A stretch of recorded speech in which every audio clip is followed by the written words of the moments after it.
Francia, 1916. Una ráfaga de fuego enemigo sacude una trinchera de los aliados. Un grupo de soldados británicos busca ponerse a salvo, arrastrándose como gusanos, centímetro a centímetro. Entre ellos se encuentra el subteniente de 24 años, J.R.R. Tolkien, el futuro autor de El Señor de los Anillos. Su experiencia bélica tendrá un profundo efecto en la mítica batalla por la Tierra Media. Cuando uno lee El Señor de los Anillos y lee sobre las batallas, la sangre derramada y la destrucción de la naturaleza, se puede ver que es un testimonio acerca de la guerra. La Primera Guerra Mundial fue escenario de una inmensa mortandad. Los historiadores la llaman la Gran Guerra. Una época en que los hombres se masacraban entre sí a muy poca distancia. Tanto Tolkien como los que estuvieron en la Primera Guerra Mundial experimentaron una gran brutalidad. Obviamente la guerra en sí misma es sangrienta y violenta, pero la guerra de trincheras que se dio en el norte de Francia lo fue en extremo.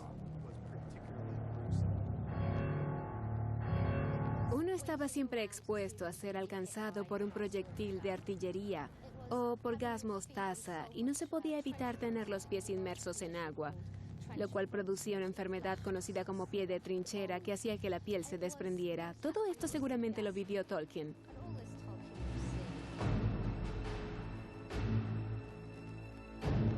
El subteniente Tolkien participó en la batalla del Somme, un estancamiento brutal que resultó en la peor carnicería de la historia. La batalla del Somme duró 4 meses y acabó con la vida de 1,5 millones de personas. Para el final de la batalla, ningún bando había ganado terreno. Fue solo una pérdida de vidas. Luego de servir durante 1 año, Tolkien se enfermó de fiebre de las trincheras, una forma de disentería o fiebre tifoidea.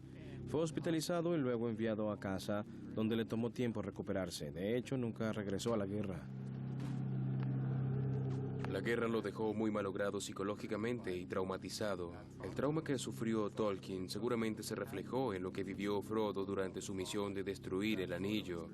Los hobbits, como personajes, en cierta medida reflejan mucho de lo que era el autor.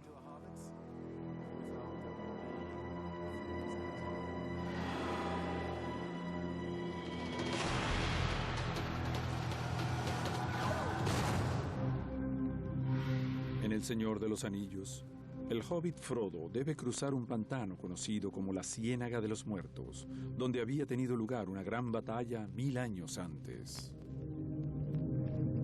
Allí, bajo la superficie, aún acechan los fantasmas. Yacen en los charcos. Rostros pálidos, sumergidos en aguas oscuras. Yo los vi. Rostros sombríos y malvados. Rostros nobles y tristes, pero todos fétidos, descomponiéndose, todos muertos. Los pantanos estériles, ese paisaje de pobredumbre con cadáveres de guerras pasadas, sin duda estimulan el recuerdo de ese verano en las trincheras, donde los soldados yacían muertos. Esta guerra no es para nada heroica, es muerte y devastación. Lo único que queda es gente muerta.